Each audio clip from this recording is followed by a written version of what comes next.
شروع اللہ کا نام لے کر جو بڑا مہربان نہایت رحم والا ہے۔ طاسیم میم، یہ کتاب روشن کی آیتیں ہیں۔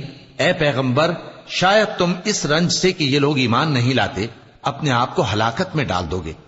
اگر ہم چاہیں تو ان پر آسمان سے کوئی نشانی اتار دیں، پھر ان کی گردنیں اس کے آگے جھک جائیں، اور ان کے پاس رحمان کی طرف سے کوئی نئی نصیحت نہیں آتی مگر یہ اس سے منہ پھیر لیتے ہیں۔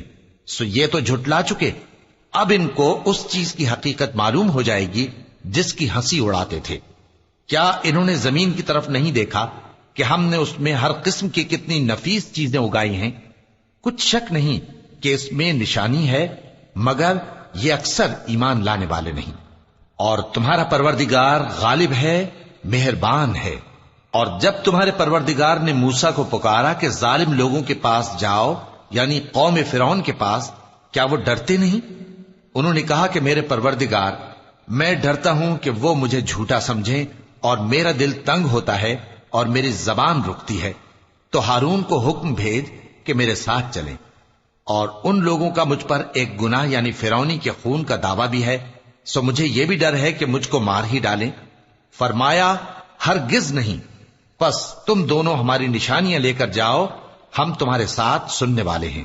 سو دونوں فرعون کے پاس جاؤ اور کہو کہ ہم تمام جہانوں کے مالک کے بھیجے ہوئے ہیں، اور اس لیے آئے ہیں کہ آپ بنی اسرائیل کو ہمارے ساتھ جانے کی اجازت دیں۔ فرعون نے موسیٰ سے کہا، کیا ہم نے تم کو جبکہ تم بچے تھے پرورش نہیں کیا تھا، اور تم نے برسوں ہمارے ہاں عمر بسر نہیں کی؟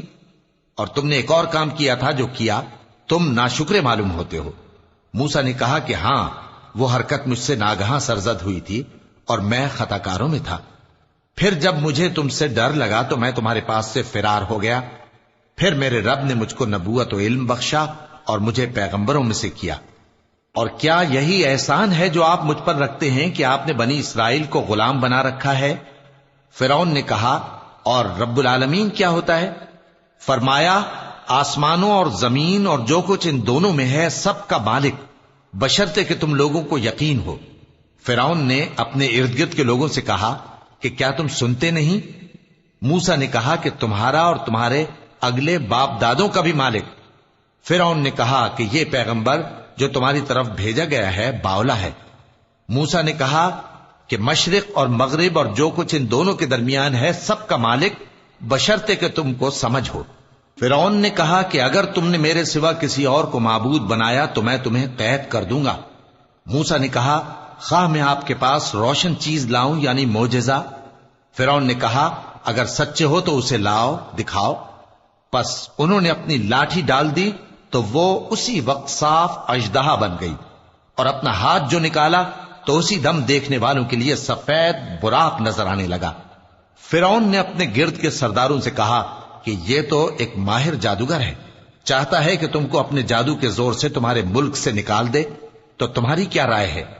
انہوں نے کہا کہ اس کو اور اس کے بھائی کو کچھ مہلت دیجیے اور شہروں میں نقیب بھیج دیجیے کہ سب ماہر جادوگروں کو جمع کر کے آپ کے پاس لے آئیں۔ آخر جادوگر ایک مقررہ دن کی میعاد پر جمع ہو گئے اور لوگوں سے کہہ دیا گیا کہ تم سب کو اکٹھے ہو جانا چاہیے تاکہ اگر جادوگر غالب رہیں تو ہم ان کے پیرو ہو جائیں۔ پھر جب جادوگر آ گئے تو فرعون سے کہنے لگے کہ اگر ہم غالب رہے تو ہمیں صلہ بھی عطا ہوگا؟ فرعون نے کہا، ہاں، اور تب تم مقربوں میں بھی داخل کر لیے جاؤ گے۔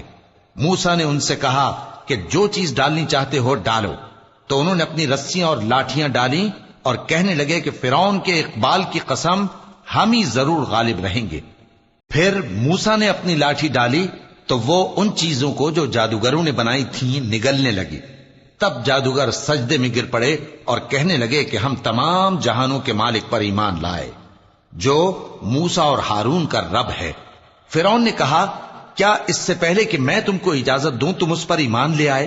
بے شک یہ تمہارا بڑا ہے جس نے تم کو جادو سکھایا ہے، سو ان قریب تم اس کا انجام معلوم کر لو گے کہ میں تمہارے ہاتھ اور مخالف سمت کے پاؤں کاٹ دوں گا اور تم سب کو سولی پر چڑھا دوں گا۔ انہوں نے کہا کہ کچھ نقصان کی بات نہیں، ہم اپنے پروردگار کی طرف لوٹ جانے والے ہیں، ہمیں امید ہے کہ ہمارا پروردگار ہمارے گناہ بخش دے گا، اس لیے کہ ہم اول ایمان لانے والوں میں ہو گئے۔ اور ہم نے موسیٰ کی طرف وحی بھیجی کہ ہمارے بندوں کو راتوں رات لے نکلو، البتہ فرعونیوں کی طرف سے تمہارا تعاقب کیا جائے گا۔ تو فرعون نے شہروں میں نقیب روانہ کیے اور کہا کہ یہ تھوڑے سے لوگوں کی جماعت ہے اور یہ ہم سے غصہ کھا رہے ہیں اور ہم سب ان سے خطرہ رکھتے ہیں۔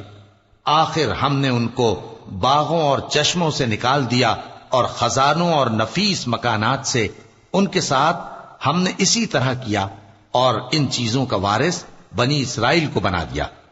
تو انہوں نے سورج نکلتے وقت ان کا تعاقب کیا، پھر جب دونوں جماعتیں آمنے سامنے ہوئیں تو موسیٰ کے ساتھی کہنے لگے کہ ہم تو پکڑ لیے گئے۔ موسیٰ نے کہا ہرگز نہیں، میرا پروردگار میرے ساتھ ہے، وہ مجھے رستہ بتائے گا۔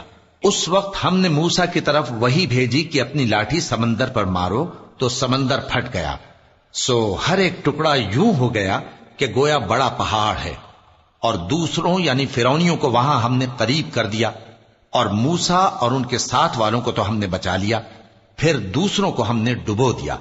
بے شک اس قصے میں نشانی ہے، لیکن یہ اکثر ایمان لانے والے نہیں، اور تمہارا پروردگار تو غالب ہے، مہربان ہے۔ اور ان کو ابراہیم کا حال پڑھ کر سنا دو، جب انہوں نے اپنے باپ اور اپنی قوم کے لوگوں سے کہا کہ تم کس چیز کو پوجتے ہو؟ وہ کہنے لگے کہ ہم بتوں کو پوجتے ہیں اور ان کی پوجا پر قائم ہیں۔ ابراہیم نے کہا کہ جب تم ان کو پکارتے ہو تو کیا یہ تمہاری آواز سنتے ہیں یا تمہیں کچھ فائدہ دے سکتے یا نقصان پہنچا سکتے ہیں؟ انہوں نے کہا نہیں، بلکہ ہم نے اپنے باپ دادا کو اسی طرح کرتے دیکھا ہے۔ ابراہیم نے کہا کیا تم نے دیکھا کہ جن کو تم پوجتے رہے ہو، تم بھی اور تمہارے اگلے باپ دادا بھی، تو وہ میرے دشمن ہیں، مگر رب العالمین میرا دوست ہے، جس نے مجھے پیدا کیا ہے سو وہی مجھے رستہ دکھاتا ہے، اور وہ جو مجھے کھلاتا اور پلاتا ہے، اور جب میں بیمار پڑتا ہوں تو مجھے شفا بخشتا ہے، اور وہ جو مجھے موت دے گا اور پھر زندہ کرے گا، اور وہ جس سے میں امید رکھتا ہوں کہ قیامت کے دن میرا قصور بخشے گا۔ اے پروردگار، مجھے علم و دانش عطا فرما اور نیکوکاروں میں شامل فرما، اور بعد والے لوگوں میں میرا ذکر نیک باقی رکھیو، اور مجھے نعمت کی بہشت کے وارثوں میں شامل کیجو، اور میرے باپ کو بخش دے کہ وہ گمراہوں میں سے ہے، اور جس دن لوگ اٹھا کھڑے کیے جائیں گے مجھے رسوا نہ کیجو، جس دن نہ مال ہی کچھ فائدہ دے سکے گا اور نہ بیٹے، ہاں جو شخص اللہ کے پاس بے روک دل لے کر آیا وہ بچ جائے گا، اور بہشت پرہیزگاروں کے قریب کر دی جائے گی، اور دوزخ گمراہوں کے سامنے لائی جائے گی، اور ان سے کہا جائے گا کہ جن کو تم پوجتے تھے وہ کہاں ہیں؟ یعنی جن کو اللہ کے سوا پوجتے تھے، کیا وہ تمہاری مدد کر سکتے ہیں یا خود بدلہ لے سکتے ہیں؟ تو وہ خود اور گمراہ یعنی بت اور بت پرست اوندھے منہ دوزخ میں ڈال دیے جائیں گے، اور شیطان کے لشکر سب کے سب داخل جہنم ہوں گے۔ وہاں وہ آپس میں جھگڑیں گے اور کہیں گے کہ اللہ کی قسم ہم تو کھلی گمراہی میں تھے جبکہ ہم تمہیں رب العالمین کے برابر ٹھہراتے تھے، اور ہم کو ان گناہگاروں ہی نے گمراہ کیا تھا، تو آج نہ کوئی ہمارے لیے سفارش کرنے والا ہے اور نہ کوئی گرم جوش دوست، تو کاش ہمیں دنیا میں دوبارہ جانا ہو تو ہم مومنوں میں ہو جائیں۔ بے شک اس میں نشانی ہے اور ان میں اکثر ایمان لانے والے نہیں، اور تمہارا پروردگار تو غالب ہے، مہربان ہے۔ قوم نوح نے بھی پیغمبروں کو جھٹلایا جب ان سے ان کے بھائی نوح نے کہا کہ تم ڈرتے کیوں نہیں؟ میں تو تمہارا امانت دار پیغمبر ہوں، تو اللہ سے ڈرو اور میرا کہا مانو، اور میں اس کام کا تم سے کوئی صلہ نہیں مانگتا، میرا صلہ تو رب العالمین کے ذمے ہے، تو اللہ سے ڈرو اور میرے کہنے پر چلو۔ وہ بولے کہ کیا ہم تم کو مان لیں جبکہ تمہارے پیرو تو رذیل ترین لوگ ہوئے ہیں؟ نوح نے کہا مجھے کیا معلوم کہ وہ کیا کرتے ہیں، ان کا حساب اعمال میرے پروردگار کے ذمے ہے، کاش تم سمجھو، اور میں مومنوں کو نکال دینے والا نہیں ہوں، میں تو فقط صاف صاف خبردار کرنے والا ہوں۔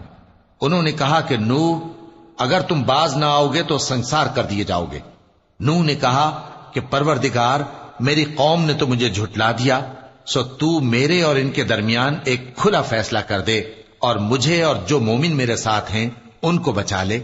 پس ہم نے ان کو اور جو ان کے ساتھ بھری ہوئی کشتی میں سوار تھے ان کو بچا لیا، پھر اس کے بعد ہم نے باقی لوگوں کو ڈبو دیا۔ بے شک اس میں نشانی ہے اور ان میں اکثر ایمان لانے والے نہیں تھے، اور تمہارا پروردگار تو غالب ہے، مہربان ہے۔ قوم عاد نے بھی پیغمبروں کو جھٹلایا جب ان سے ان کے بھائی ہود نے کہا کیا تم ڈرتے نہیں، میں تو تمہارا امانت دار پیغمبر ہوں، تو اللہ سے ڈرو اور میرا کہا مانو، اور میں اس کا تم سے کچھ بدلہ نہیں مانگتا، میرا بدلہ رب العالمین کے ذمے ہے۔ بھلا تم ہر اونچی جگہ پر فضول نشان تعمیر کرتے ہو اور محل بناتے ہو کہ شاید تم ہمیشہ رہو گے، اور جب کسی کو پکڑتے ہو تو جابرانہ پکڑتے ہو، تو اللہ سے ڈرو اور میری اطاعت کرو، اور اس سے ڈرو جس نے تم کو ان چیزوں سے مدد دی جن کو تم جانتے ہو۔ اس نے تمہیں مویشیوں اور بیٹوں سے مدد دی اور باغوں اور چشموں سے۔ مجھ کو تمہارے بارے میں بڑے سخت دن کے عذاب کا خوف ہے۔ وہ کہنے لگے کہ تم ہمیں خواہ نصیحت کرو یا نہ کرو، ہمارے لیے یکساں ہے، یہ تو اگلوں ہی کی عادت ہے اور ہم پر کوئی عذاب نہیں آئے گا۔ تو انہوں نے ہود کو جھٹلایا، سو ہم نے ان کو ہلاک کر ڈالا، بے شک اس میں نشانی ہے اور ان میں اکثر ایمان لانے والے نہیں تھے، اور تمہارا پروردگار تو غالب ہے، مہربان ہے۔ قوم سمود نے بھی پیغمبروں کو جھٹلایا جب ان سے ان کے بھائی صالح نے کہا کہ تم ڈرتے کیوں نہیں، میں تو تمہارا امانت دار پیغمبر ہوں، تو اللہ سے ڈرو اور میرا کہا مانو، اور میں اس کا تم سے بدلہ نہیں مانگتا، میرا بدلہ رب العالمین کے ذمے ہے۔ کیا جو چیزیں تمہیں یہاں میسر ہیں ان میں تم یوں ہی بے خوف چھوڑ دیے جاؤ گے؟ یعنی باغ اور چشمے اور کھیتیاں اور کھجوریں جن کے خوشے لطیف و نازک ہوتی ہیں، اور پہاڑوں میں تراش تراش کر پرتکلف گھر بناتے ہو، تو اللہ سے ڈرو اور میرے کہے پر چلو، اور حد سے تجاوز کرنے والوں کی بات نہ مانو جو ملک میں فساد کرتے ہیں اور اصلاح نہیں کرتے۔ وہ کہنے لگے کہ تم تو جادو زدہ ہو، تم اور کچھ نہیں، ہماری یہ طرح کے آدمی ہو، اگر سچے ہو تو کوئی نشانی پیش کرو۔ صالح نے کہا دیکھو یہ اونٹنی ہے، ایک دن پانی پینے کی اس کی باری ہے اور ایک معین روز تمہاری باری، اور اس کو کوئی تکلیف نہ دینا، نہیں تو تم کو ایک بڑے سخت دن کا عذاب آ پکڑے گا۔ بالآخر انہوں نے اس کو مار ڈالا، پھر نادم ہوئے، سو ان کو عذاب نے آ پکڑا، بے شک اس میں نشانی ہے اور ان میں اکثر ایمان لانے والے نہیں تھے، اور تمہارا پروردگار تو غالب ہے، مہربان ہے۔ قوم لوط نے بھی پیغمبروں کو جھٹلایا جب ان سے ان کے بھائی لوط نے کہا کہ تم کیوں نہیں ڈرتے، میں تو تمہارا امانت دار پیغمبر ہوں، تو اللہ سے ڈرو اور میرا کہا مانو، اور میں تم سے اس کام کا بدلہ نہیں مانگتا، میرا بدلہ رب العالمین کے ذمے ہے۔ کیا تم دنیا جہان میں سے لڑکوں پر مائل ہوتے ہو اور تمہارے پروردگار نے جو تمہارے لیے تمہاری بیویاں پیدا کی ہیں ان کو چھوڑ دیتے ہو؟ حقیقت یہ ہے کہ تم حد سے نکل جانے والے لوگ ہو۔ وہ کہنے لگے کہ اے لوط، اگر تم باز نہ آؤ گے تو شہر بدر کر دیے جاؤ گے۔ لوط نے کہا میں تمہارے کام سے سخت بیزار ہوں، اے میرے پروردگار مجھ کو اور میرے گھر والوں کو ان کے کاموں کے وبال سے نجات دے۔ سو ہم نے ان کو اور ان کے گھر والوں کو سب کو نجات دی، مگر ایک بڑھیا کے پیچھے رہ جانے والوں میں تھی۔ پھر ہم نے اوروں کو ہلاک کر دیا اور ان پر مے برسایا، سو جو مے ان لوگوں پر جو خبردار کیے گئے تھے برسا وہ برا تھا، بے شک اس میں نشانی ہے، اور ان میں اکثر ایمان لانے والے نہیں تھے، اور تمہارا پروردگار تو غالب ہے، مہربان ہے۔ اور بن کے رہنے والوں نے بھی پیغمبروں کو جھٹلایا جب ان سے شعیب نے کہا کہ تم ڈرتے کیوں نہیں، میں تو تمہارا امانت دار پیغمبر ہوں، تو اللہ سے ڈرو اور میرا کہا مانو، اور میں اس کام کا تم سے کچھ بدلہ نہیں مانگتا، میرا بدلہ تو رب العالمین کے ذمے ہے۔ دیکھو پیمانہ پورا بھرا کرو اور نقصان نہ کیا کرو، اور ترازو سیدھی رکھ کر تولا کرو، اور لوگوں کو ان کی چیزیں کم نہ دیا کرو، اور ملک میں فساد نہ کرتے پھرو، اور اس سے ڈرو جس نے تم کو اور پہلی خلقت کو پیدا کیا۔ وہ کہنے لگے کہ تم تو جادو زدہ ہو اور تم اور کچھ نہیں، ہم ہی جیسے آدمی ہو، اور ہمارا خیال ہے کہ تم جھوٹے ہو، سو اگر سچے ہو تو ہم پر آسمان سے ایک ٹکڑا لا گراؤ۔ شعیب نے کہا کہ جو کام تم کرتے ہو میرا پروردگار اس سے خوب واقف ہے۔ تو ان لوگوں نے ان کو جھٹلایا، پس سائبان والے دن کے عذاب نے ان کو آ پکڑا، بے شک وہ بڑے سخت دن کا عذاب تھا، اس میں یقیناً نشانی ہے، اور ان میں اکثر ایمان لانے والے نہیں تھے، اور تمہارا پروردگار تو غالب ہے، مہربان ہے۔ اور یہ قرآن رب العالمین کا اتارا ہوا ہے، اس کو امانت دار فرشتہ لے کر اترا ہے، یعنی اس نے تمہارے دل پر اس کا القاء کیا ہے تاکہ تم لوگوں کو خبردار کرتے رہو، اور القاء بھی فصیح و بلیغ عربی زبان میں کیا ہے۔ اور اس کی خبر پہلے پیغمبروں کی کتابوں میں لکھی ہوئی ہے۔ اور کیا ان کے لیے یہ سند نہیں ہے کہ علماء بنی اسرائیل اس بات کو جانتے ہیں؟ اور اگر ہم اس کو کسی اجمی پر اتارتے اور وہ اسے ان لوگوں کو پڑھ کر سناتا تو یہ اسے کبھی نہ مانتے۔ اسی طرح ہم نے انکار کو گناہگاروں کے دلوں میں داخل کر دیا، وہ جب تک درد دینے والا عذاب نہ دیکھ لیں اس کو نہیں مانیں گے۔ وہ عذاب ان پر ناگہاں آ واقع ہوگا اور انہیں خبر بھی نہ ہوگی۔ اس وقت کہیں گے کیا ہمیں مہلت ملے گی؟ تو کیا یہ ہمارے عذاب کے لیے جلدی مچا رہے ہیں؟ بھلا دیکھو تو اگر ہم ان کو برسوں فائدے دیتے رہیں پھر ان پر وہ عذاب آ واقع ہو جس کا ان سے وعدہ کیا جاتا ہے تو جو فائدے یہ اٹھاتے رہے ان کے کس کام آئیں گے؟ اور ہم نے کوئی بستی ہلاک نہیں کی مگر اس کے لیے خبردار کرنے والے پہلے بھیج دیتے تھے تاکہ یاد دلا دیں، اور ہم ظالم نہیں ہیں۔ اور اس قرآن کو شیطان لے کر نازل نہیں ہوئے، یہ کام نہ تو ان کے لائق ہے اور نہ وہ اس کی طاقت رکھتے ہیں۔ وہ تو آسمانی باتوں کے سننے کے مقامات سے الگ کر دیے گئے ہیں۔ تو اللہ کے سوا کسی اور معبود کو مت پکارنا ورنہ تم کو عذاب دیا جائے گا۔ اور اپنے قریب کے رشتہ داروں کو ڈر سنا دو، اور جو مومن تمہارے پیرو ہو گئے ہیں ان سے تواضع سے پیش آؤ۔ پھر اگر لوگ تمہاری نافرمانی کریں تو کہہ دو کہ میں تمہارے اعمال سے بے تعلق ہوں، اور اس غالب و مہربان پر بھروسہ رکھو جو تم کو جب تم تہجد کے وقت اٹھتے ہو دیکھتا ہے، اور نمازیوں کے ساتھ تمہارے رکوع اور سجود کو بھی دیکھتا ہے۔ بے شک وہ سننے والا ہے، جاننے والا ہے۔ کیا میں تمہیں بتاؤں کہ شیطان یعنی جنات کس پر اترتے ہیں؟ وہ ہر جھوٹے گنہگار پر اترتے ہیں۔ جنات سنی ہوئی بات اس کے کان میں لا ڈالتے ہیں اور وہ اکثر جھوٹے ہیں، اور شاعروں کی پیروی گمراہ لوگ کیا کرتے ہیں۔ کیا تم نے نہیں دیکھا کہ وہ ہر وادی میں سر مارتے پھرتے ہیں اور کہتے وہ ہیں جو کرتے نہیں؟ مگر جو لوگ ایمان لائے اور نیک کام کیے اور اللہ کو بہت یاد کرتے رہے، اور انہوں نے اپنے اوپر ظلم ہونے کے بعد انتقام بھی لیا، اور ظالم عنقریب جان لیں گے کہ کون سی جگہ لوٹ کر جاتے ہیں۔